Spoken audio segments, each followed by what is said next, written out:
सब ने मुफस्सिरीन ने अपनी अपनी बात लिखी। मेरे उस्ताद गिरामी यहाँ फरमाया करते थे, ओ भाई अगर तू दुनिया में अपने बेटे को धूप में बैठा देखे तो तेरा दिल फट जाता है। ये धूप में क्यों बैठा है? इसको शिर्क से बचा, शिर्क अकबर से भी बचा, असगर से भी बचा, खफी और जली दोनों किस्म के शिर्क से बचा।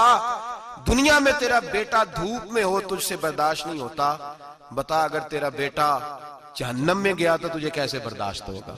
आग में जलता हुआ तुझे। इसे अल्लाह से जोड़ दे, इसे रसूलुल्लाह सल्लल्लाहु अलैहि वसल्लम का गुलाम बना दे। मेरे नबी करीम सैयद आलम सल्लल्लाहु अलैहि वसल्लम ने फरमाया, जब तेरा बेटा 7 साल का हो जाए तो उसे मस्जिद लेके जा, 3 साल तक लेके जा मस्जिद। 10 साल का नमाज ना पढ़े तो सजा दे, 3 साल तक खुद अपने हाथों से ट्रेनिंग दे, उसे मस्जिद ले जा, आदाब मस्जिद बता, उसे नमाज सिखा, तू खुद ले करके जा, भेजने का नहीं कहा। फरमाया जब बच्चा 7 साल का हो जाए तो उसे मस्जिद, बड़ी मेहनत करते हैं हम बेटे को बंगला देने के लिए, बैंक बैलेंस देने के लिए, दिन रात एक कर देते हैं, खुदारा से नमाजी बनाने की भी मेहनत करो। हजरत बाबा फरीदुद्दीन गंज शकर रहमतुल्लाह ताला अलैह की अम्मा कहती हैं, जब मेरा बेटा पैदा होने वाला था तो मैं रब की बारगाह में दुआ करती थी, अल्लाह अगर तू मुझे बेटा दे तो इस तरह का देना, बेटा मेरा हो पर बंदा तेरा हो।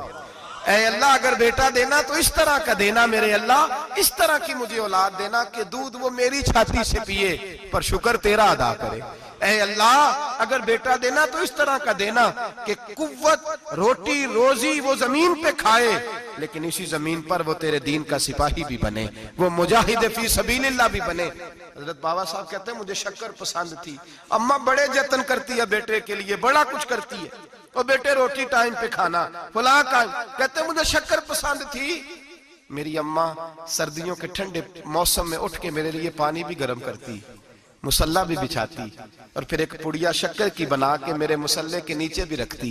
कहती बेटा नमाज पढ़े तो अल्लाह शक्कर देता है। आप फरमाते हैं मैं रोज नमाज की 5 नमाज़ों के वक्त मुसल्ला उठाता तो पुड़िया शक्कर की मिलती। स्कूल और मदरसे के मैं अपने क्लास फैलों को भी कहता नमाज पढ़ो बड़ी प्यारी शक्कर मिलती है। कहते मैं रोज शक्कर खाता।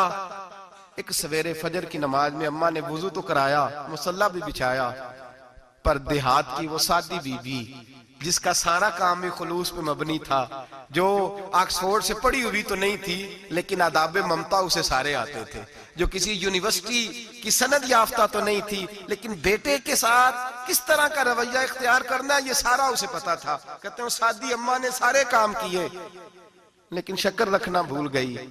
बाबा साहब कहते हैं मैं नमाज पढ़ने लगा तो माँ ने ये भी बताया था कि नमाजी के आगे से नहीं गुजरते, नमाजी के आगे नहीं होते। अब अम्मा कहती है मैं मजबूर हूँ, दर्स भी मैंने दिया है, भूल गई हूँ, अब शक्कर रखने जाऊंगी तो पर्दा खुल जाएगा। एक कोने में लग के माँ रोई, बेटे की शिफा के लिए नहीं, बेटे की नौकरी के लिए नहीं, बेटे के अच्छे मुस्तकबिल के लिए नहीं, माँ रोई, आंसू बहे। तो कहती क्या है, ऐ अल्लाह मैं इसे अपने आगे झुकाने को जतन थोड़ी करती थी, तेरा बनाने के जतन करती थी। ऐ अल्लाह मेहरबानी फरमा, मेरी पर्देदारी कर, अगर राज खुल गया तो मेरा फरीद नमाज ना छोड़ जाए। बाबा साहब कहते अम्मा तड़पती रही और मैंने नमाज पढ़ के मुसल्ला उठाया। पहले पुड़िया होती थी, अब तो पूरा दरिया शक्कर का बह रहा है। फरमाते हैं मैंने वो उठाई, शक्कर खाई और मैंने चीख के कहा अम्मा जल्दी आ, आज बड़ी लजीज है, आज शक्कर कोई अनोखी है। और आज तो कमाल शक्कर दी है मेरे अल्लाह ने, एक पुड़िया की जगह पूरा दरिया बह रहा है। बाबा साहब रहमतुल्लाह अलैह फरमाते हैं मेरी अम्मा आई और मेरी अम्मा ने बाजू खोले तो माँ की ममता ही बताती है कि अल्लाह की रहमत किस तरह की होती है। कहते मैंने अम्मा के सीने से लगा तो अम्मा रो के कहने लगी बेटे पहले मैं शक्कर देती थी, आज शक्कर बनाने वाले ने शक्कर अता फरमाई है। सारी जिंदगी पेशानी से सजदे का नूर नहीं गया, सारी जिंदगी वो लज्जत इबादत नहीं गई, इसलिए कि उस्ताद ने डंडे से नमाजी नहीं बनाया था, इसलिए कि पीर साहब ने ये कह के नमाजी नहीं बनाया था कि नमाज पढ़ोगे तो रोटी में बरकत हो जाएगी, इसलिए कि अल्लामा साहब का वो बात सुन के हम नमाजी नहीं बने थे कि जिस नमाज में बताया जाता है कि बीमारियां खत्म हो जाएंगी नमाज पढ़ने से। अम्मा ने रब से जोड़ने के लिए नमाजी बनाया था। सारी जिंदगी बाबा साहब कहते रहे उठ फरीदा सुते आ, झाड़ू दे मसीह, चल हुण उठ फरीदा सुते आ, झाड़ू दे मसीह, ओ तू सुता है रब जागदा, तेरी डाढ़े नाल परीत। सारी जिंदगी नमाज की ट्रेनिंग देना, अपने बच्चों को अपने रब से जोड़ना, अपने बच्चों को अल्लाह के साथ उनका ताल्लुक बनाना, उनको रब वाला बनाना, उन्हें रसूल पाक का गुलाम बनाना, ये ड्यूटी है माँ बाप की। एक बहुत बड़े मुहद्दिस हैं, इतने बड़े मुहद्दिस हैं कि मेरे नबी करीम की मस्जिद नबवी में वो हदीस के उस्ताद रहे। हजरत रबिया बिन अब्दुर रहमान नबी पाक की मस्जिद नबवी में हदीस के उस्ताद हुए। और हजरत हसन बसरी जो जनाब अली के शागिर्द हैं, वो भी हजरत रबिया के शागिर्द हुए। हजरत इमाम मालिक जो 70 साल तक मदीना और मक्का में हदीस पढ़ाते रहे, वो भी हजरत रबिया के शागिर्द हैं। इनके वालिद का नाम था अब्दुर रहमान फरोग। तारीख बगदाद में लिखा है कि बनु उमैया के दौर में, ताबीन के जमाने में जनाब अब्दुर रहमान बिन फरोग घर से चले गए। एक रवायत है बच्चा छोटा था, एक रवायत है बच्चा अभी माँ के पेट में था, जिहाद करने चले गए। उस दौर में यह जिहाद होता था कि एक इलाका फतह किया तो मुसलमान अगले इलाके में चले गए, अगला फतह किया तो अगले इलाके, एक के बाद दूसरे लोग पलट के नहीं आते थे। हजरत अब्दुर रहमान गए, 30,000 दिनार बीवी को दे गए, कहने लगे संभाल के रखना। और जिहाद करने निकले तो 27 साल तक घर ही नहीं आए, और 27 साल के बाद आए तो हजरत रबिया मुहद्दिस बन चुके हैं, मस्जिद नबी में हदीस के उस्ताद हैं, बेटा बहुत बड़ा शेख बन गया। वापस आए, हाथ में नेजा है, काली दाढ़ी थी सारी सफेद हो गई, वजूद बड़ा तगड़ा था, कमजोरी आ गई। आए, नेजा पकड़ा हुआ है, घोड़े पे बैठे हैं, मदीना मुनव्वरा में घर है, दरवाजे पे दस्तक दी। हजरत रबिया ने दरवाजा खोला, अंदर दाखिल होने लगे तो कहने लगे बाबा तू किधर घुसता आ रहा है? किधर? उसने कहा तू पीछे हट, तू मेरे मकान पे कब से कब्जा करके बैठा है। बात तेज होने लगी, आवाज थोड़ी बुजुर्गों की बुलंद होने लगी तो अंदर से जौजा ने सुन लिया। वो दरवाजे की ओर से देखने लगी तो पहचान गई, कहने लगी रबिया पीछे हट जा, ये कोई गैर नहीं है, तेरे वालिद गिरामी है, ये तेरे वालिद है। अंदर आए, बाप बेटा मिले, असर की नमाज का वक्त हो गया, बड़ा रोए। 27 साल के बाद बाप लौटा, 27 साल के बाद बड़े रोए। नमाज का वक्त हुआ तो हजरत रबिया जल्दी से वुजू किया, मस्जिद नबवी शरीफ चले गए। जनाबे अब्दुर रहमान फरोग ने अभी खाना वाना खाना था, खाना खाने बैठे तो हुक्म देखे शौहर क्या करता है। ये नहीं पूछा कि 27 साल हाल क्या रहा, पूछने लगे मैं तुझे 30,000 दिनार दे गया था, वो किधर है?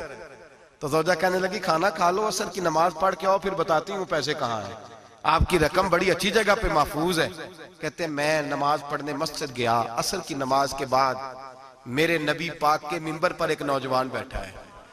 घर में तो उनका अंदाज टोपी पहनने का था ना, सादे आम लिबास में, मस्जिद नबी में जुब्बा पहना है, सर पे इमामा है, खूबसूरत लबो लहजे में रसूलुल्लाह के मिंबर पर बैठकर, नबी पाक के मिंबर पर बैठकर, पता नहीं आपको इस बात की लज्जत नसीब हो रही है कि नहीं, आम जगह नहीं, नबी पाक के हुजूर के मिंबर पर बैठकर नबी पाक की हदीसें सुना रहे हैं, इतना बड़ा मुकद्दर।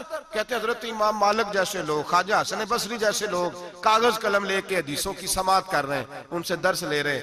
जनाबे अब्दुर रहमान कहते हैं मेरी नजर उठी, कुछ बूढ़ा हो गया था, कुछ उस वक्त वो टोपी में सादे लिबास में थे, पहचान ना पाया।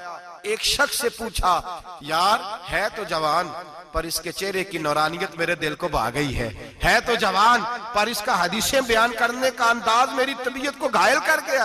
ये कौन है जो नबी पाक की मस्जिद में बैठ के हदीसें बयान कर रहा है? तो कहते इमाम मालिक कहने लगे बाबा जी चुप कर जाओ, हमारे उस्ताद के बारे में ऊंचे लबो लहजे में बात ना करना, देखते नहीं कितने कितने लोग बैठे हुए खामोशी से। तो मैंने कहा मुझे भी तो बता दो ना है कौन? तो कहने लगे कोई अब्दुर रहमान फरोग नाम के बुजुर्ग हैं, ये उनके बेटे हैं, रबिया नाम है। कहते हैं जब लफ्ज कहे तो मेरे आंसू छलक के बाहर आए और मैं हुजूर की मस्जिद में गिर गया और रोने लगा कि यहाँ और मेरे रसूल पाक सैयद आलम सल्लल्लाहु अलैहि वसल्लम के मिंबर पर और मेरा बेटा। कहते मैं तड़प के घर गया और घर जाके मैंने अपनी बीवी को जब देखा तो मेरे आंसू निकल गए। मेरी बीवी समझ गई कि ये मेरे मुहद्दिस बेटे को देख आया है। कहते हैं बीवी रो के कहने लगी मैंने आपके 30,000 दिनार आपके बेटे को मुस्तफा करीम की हदीस का उस्ताद बनाने में खर्च कर दिए।